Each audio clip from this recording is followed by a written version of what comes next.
Welcome back to me weekly yarns. Well, what are we getting done this week? Well, as you can see, we're getting a big job done, but we haven't getting a lot done because it was really hot. I haven't done anything today. It's just been ridiculously hot again today. But this week we've got the gearbox castings on. We're getting the axle casing in place, and I brought the lid across. As you see, it's not painted. I brought the lid across purely and simply to sit on so I could knock a gasket out for here. So I could knock a gasket out for the back of there. That was all. So, well, the plan was on Monday we were going to fit the gearbox. On Tuesday we were going to fit the axle, and just take our time and make sure everything went hunky-dory. And had we done that, we wouldn't have noticed the problem that we got with the flare, because I'll apologise to you guys now if you've seen the video of this lot going together. There was a lot of flare from the sunshine coming around the edge of the garage and shining into the lens, and you can see the odd occasion when I walk past the camera, the phone, and it puts a shadow across the phone. You can see the total difference in the quality of the images. The one we put up on top of the garage door to do the time lapse, it rotated itself when I put it back up. So instead of being landscape, which would have caught it all, it went to portrait, and portrait took it off basically, I think, down the side of here. But like I say, it is what it is, isn't it? You gotta crack on and put up with it, haven't you? So as I say, Monday, Tuesday was planned for to do this, and then as usual this time of year everything changes. We had 40 acres. Gemma phoned us up and said, can I go Monday, Tuesday and top the 40 acres of grass pasture land that she has up at Newton on the Moor. So went up there Monday, Tuesday with that, and I tell you what, it's an eye-opener, mind. Monday wasn't as hot as yesterday, but it was hot. I don't know what temperature it was, but it was like perspiration weather.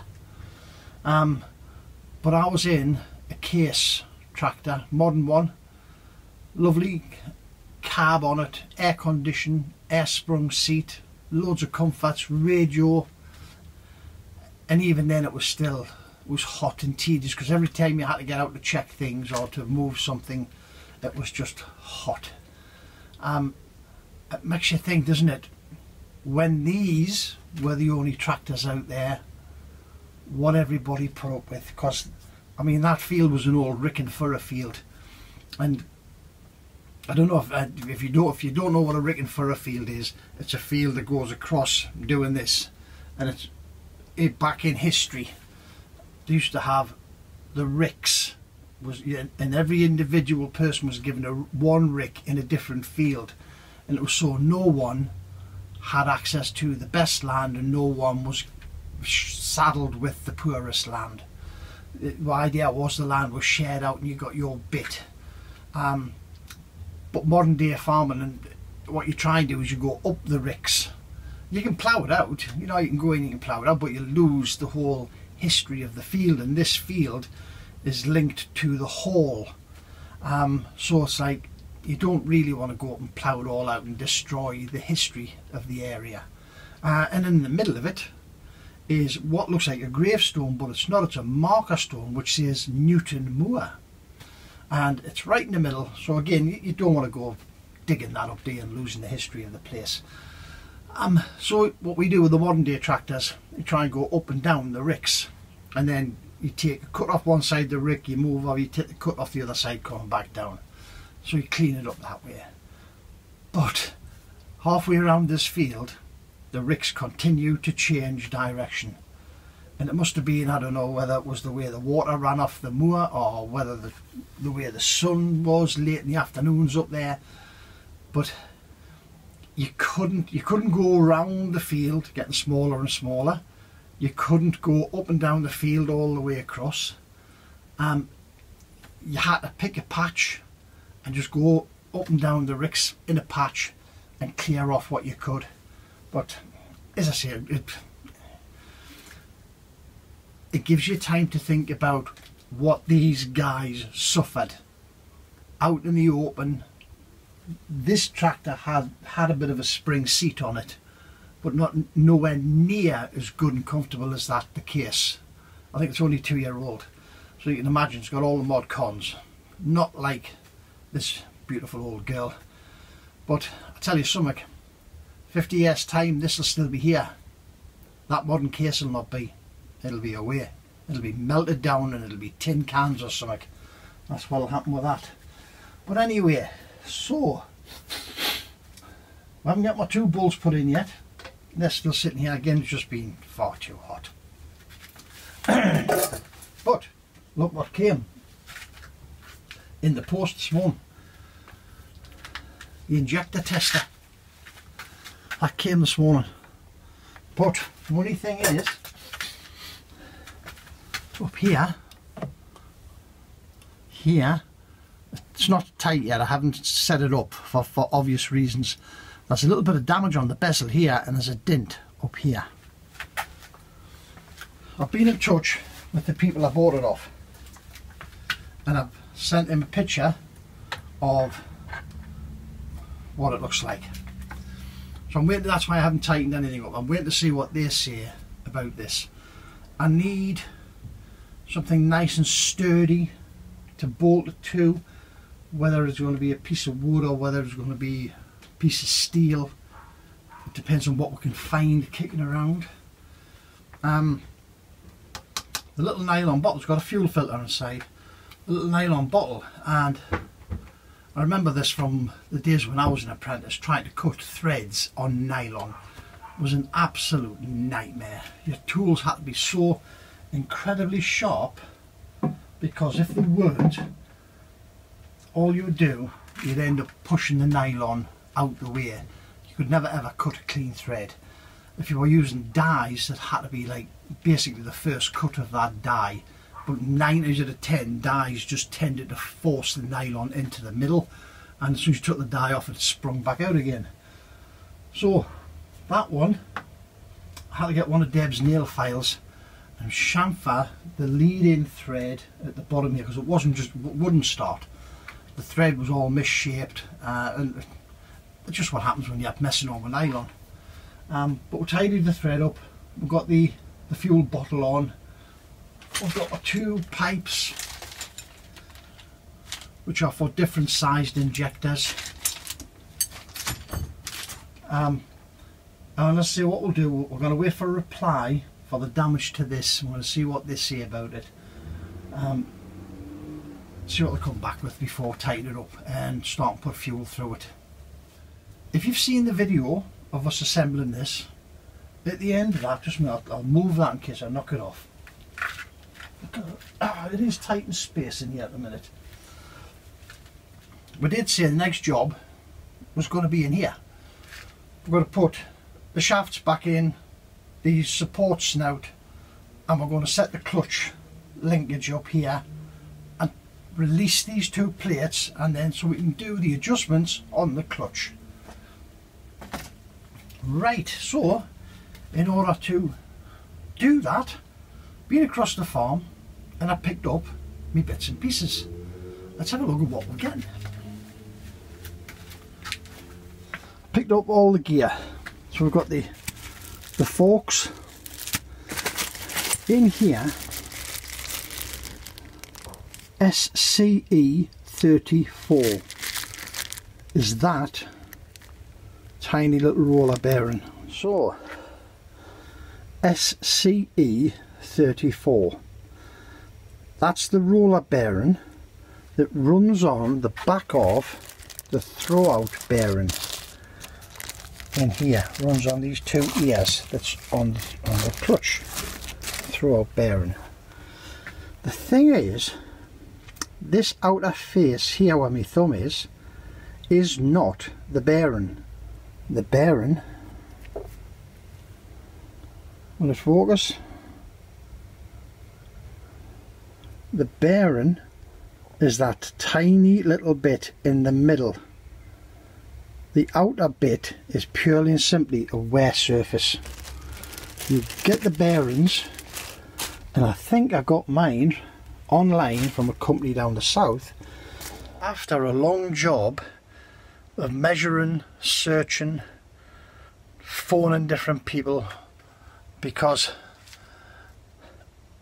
it was a nightmare to try and get them. None of the usual parts suppliers had them. You start ringing around all bearing suppliers to get them, and then all of a sudden you walk into, as in my case, my local bearing supplier, and he went, "Oh, SCE 34s. Oh, I know what they are. I haven't got any, but I know what they are." And he explained to me that the entire thing is not the bearing. And he pointed it out. He says it's the little bit in the middle. So that's the bit you get. You knock the centre out, you push it back in, push the new bearing back in with a vice. Job done.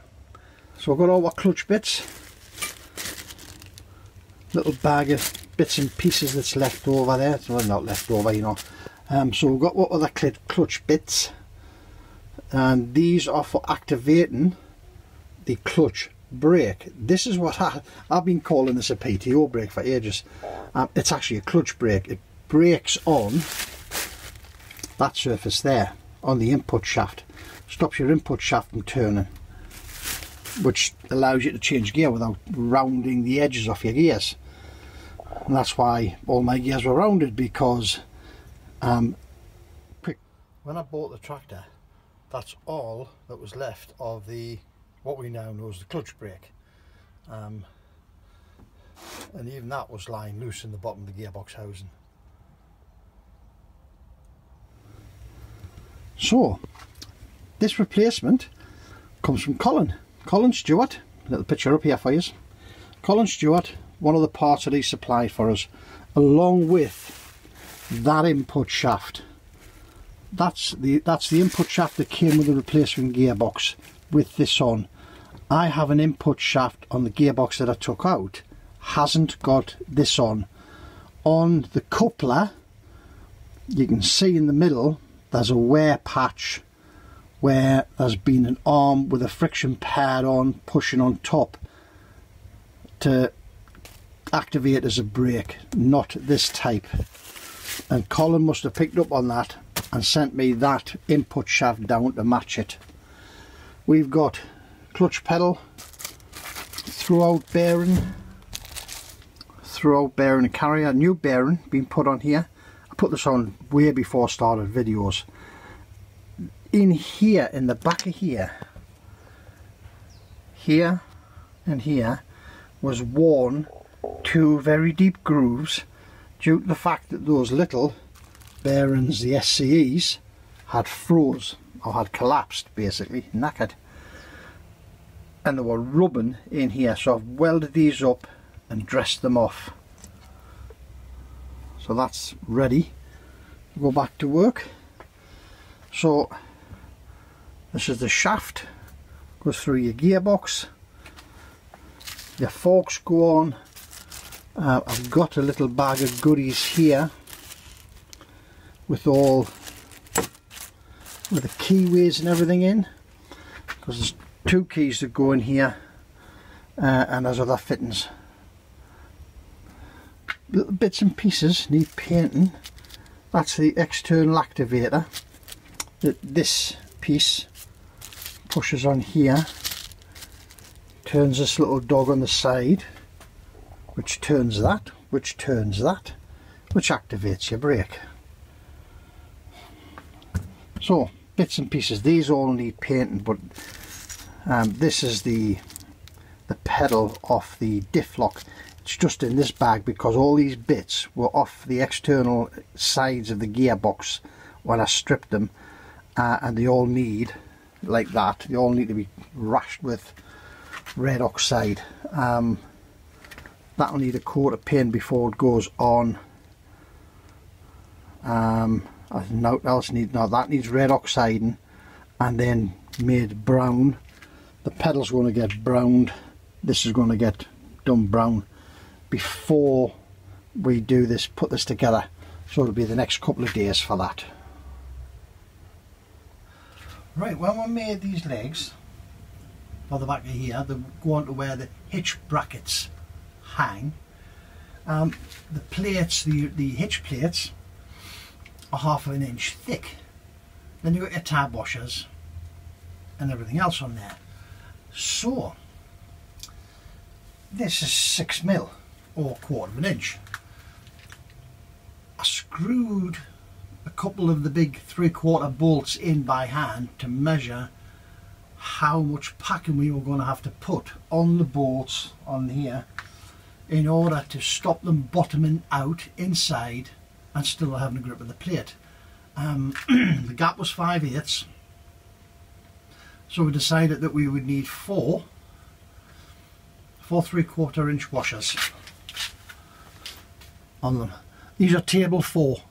Now, I know that it doesn't make sense, but table 4 is a specification for washers, and it specifies internal diameter, external diameter and thickness. These are 1/8 of an inch, 0.125 thick. And a lot of people tend to think washers are washers, but that's table 2, table 3 and table 4, which specify the specific dimensions of washers. Okay, so I went for table 4, knowing that there'll be 1/8 thick. Put 4 of those on each bolt. I don't know if you can see. Put 4 of each on each bolt in there to pack it up. I knew then the bolts, 4 of these on plus a 6mm plate, will not bottom out. Because remember the old axle where somebody had screwed bolts in that were too long and they popped the back of the casting open and totally destroyed the back axle basically. Well, I wasn't going to have that happening to this axle, because that's quite a big lump to pop the inside out of. So that's why we bought 50 3/4 inch washers. I think they were 12 quid. Quite expensive, you know. When I was an engineer and when I was an apprentice, I used to hear the storeman go on about the costs of nuts, bolts and washers, and I never for one moment give it a thought about how expensive these things are. And it's not now until you're trying to buy them that you realise when you're paying £1 for a bolt, okay, £1's not a lot.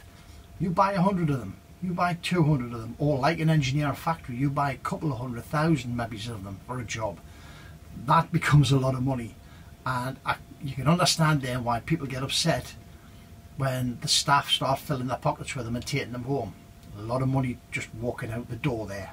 Wednesday, we decided we were going to have one of them rare family days, and we went up to Ingram Valley for the day. We left here at about 8 o'clock, nipped across the farm, picked Emily, Liam up, and went up to Ingram Valley, met my son Barry and his wife Lindsay, and Jack and Charlie, my other 2 grandsons, and we had an absolutely beautiful day. I think we were up there after 5 o'clock. Absolutely beautiful. Just one of them rare occasions where you get a nice day out. Look at the weather. I spent all day hiding under the trees, and I still came back red. It was that hot, and the sun was just coming straight through the trees, but it was just beautiful sitting in the dappled shade. So yeah, one of those rare days. The ongoing saga of Betty the Blackbird. I was sitting at my computer the other night, and I looked out the window and I could see on the garage wall here the colour of the bricks and the soffits just starting to change, and I thought it'd be absolutely beautiful sunset if that's colouring. That's a lovely sunset. So popped outside. I've got a picture here for you. We popped outside watching the sunset, and then I looked at the fence, and here's Betty the Blackbird sitting on the fence watching the sunset with her. And for some reason she's never left here after raising her last clutch. There's a butterfly bush, and you'll see it on this video.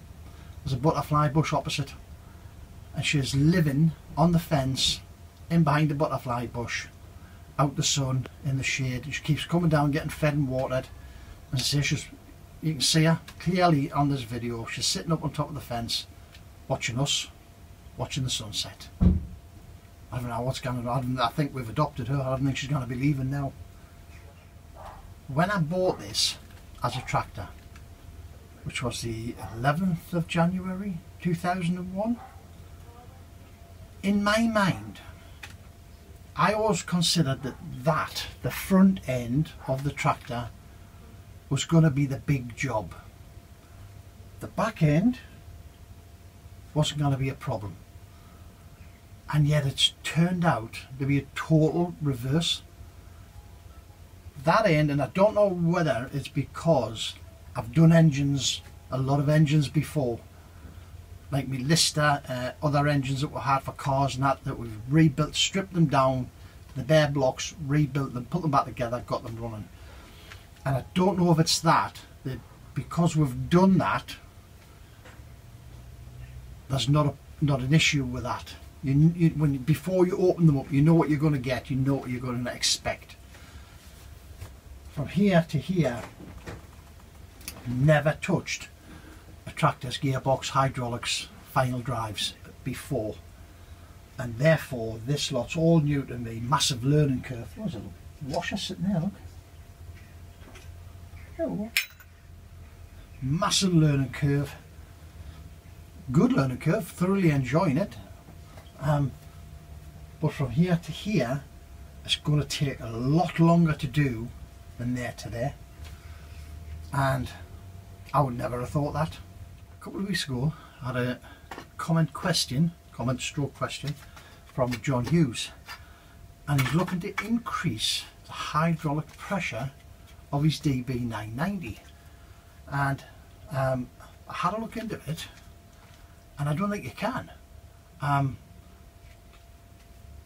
The hydraulic pressure on the tractors is set at 2000 psi, so the entire hydraulic system is set for that pressure, and I don't think you kind of turn it up, because all you're going to do is lift the valve, lift your overpressure valve and your valve chest.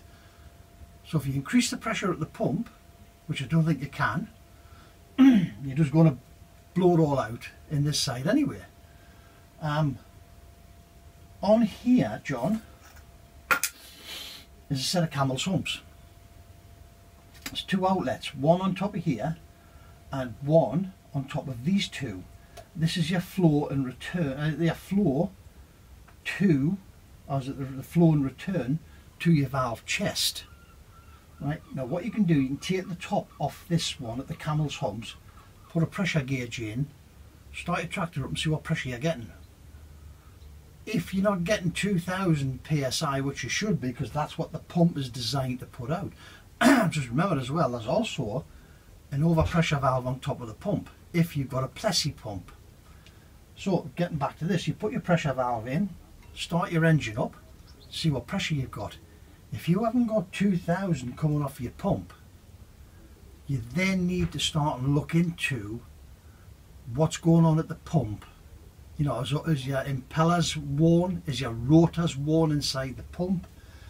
Sorry, what I had to do quick, change your camera there, because the other one decided to fill up. Anyway, so John, no, I don't think you've got a problem. I think you've got a problem with your pressure being delivered, not what your oil's doing. So I would check your pressure here. If not, if you haven't got 2000 psi here, you need to go back to the pump and you need to overhaul your pump and see what's going on at the pump. I've got a video that's been out a while that shows you what I've done with my Plessy pump, and you take it all to bits. You can get all the clearances and everything offline, and as David Monkhouse suggests, join the Davy Brown Tractor Forum. Go to the Davy Brown Tractor Forum and see if people on there can help you. But I think your issue is your pump. Alright, thanks for watching, John. A while ago when we did the clutch, I Remember when I took this as the old 10-inch plate, and I opened this up and you look at it and think, that looks pretty new, right? And I asked the question, does anybody know how thick the plate should be when it's new? Because there's plenty, when you look at the rivet heads here, and then when the new plates turned up, and by comparison, this one wasn't that worn. The main drive plate was, but this one wasn't. So, put a question out there, does anybody know how thick these plates should be?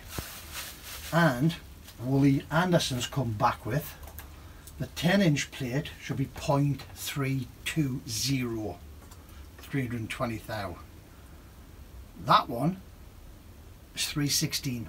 That's 4 thou off that one. 4 thou. Now that could be manufacturing, it could be 4 thou where, but bearing in mind 4 thou is nothing. 4 thou or 3 thou is one sheet of paper. Right, that's how much that is less. So what I'm going to do with that one, I'm going to keep it, I'm going to give it a bath and some degreaser. Sort that out a bit. I'm going to give it a bath and some degreaser, keep it as a spare. Now the 11-inch plate. Right, the 11-inch plate should be 353. New 353. This one is 294. So 53, that's the best part of 50, 56, 59, that's nearly 60 thou. So that one's lost a lot of meat off it. And you can see, because the rivet heads are fairly close up here to the surface.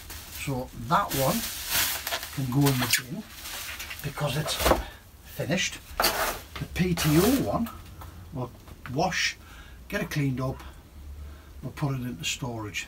So Woolley, thank you for that information. As I say, when I read your comment, what I've done is I've cut and pasted that, put my usual tag on it, put it into my filing system for future reference. Great, Woolley. Well, thank you very much.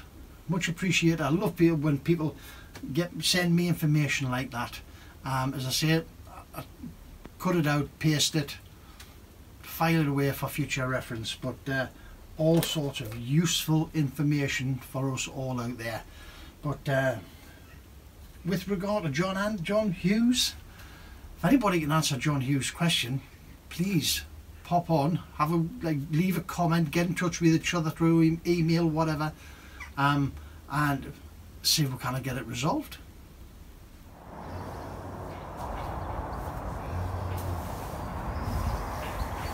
And back on the farm, I've got 1, 2, there's it, 3 brand new calves. That one was born yesterday, these 2 born this morning. Nice when things like that start happening on the farm. Right, well that's it for this week. Thanks very much for visiting. Through the week, hopefully we'll get all this clutch paraphernalia put back in place. We'll get it primed up, chocolated, put in place. We'll get that released. So that's the plan for next week, for the whole of next week. Get that painted, get it installed, get the clutch set. Hopefully we'll have a video out on that maybe at the back end of the week or maybe early in the following week. Depends upon the weather, obviously, as to what we can get done in terms of painting and get stuff. Because as you can see, I now have an acute shortage of space. So I'm going to have to rethink my spray booth, aren't I? But as I say, thank you very much for visiting. Now don't forget, if you like our videos, please like and subscribe. We're above the 350 mark and growing. We're doing really well thanks to you boys and girls out there. If you subscribe, then you won't miss the next installment of putting this tractor back together. So please like, subscribe, tell your mates, and we'll see you in the next video. But don't forget, don't overthink it. It's just nuts and bolts. Stay safe, everybody.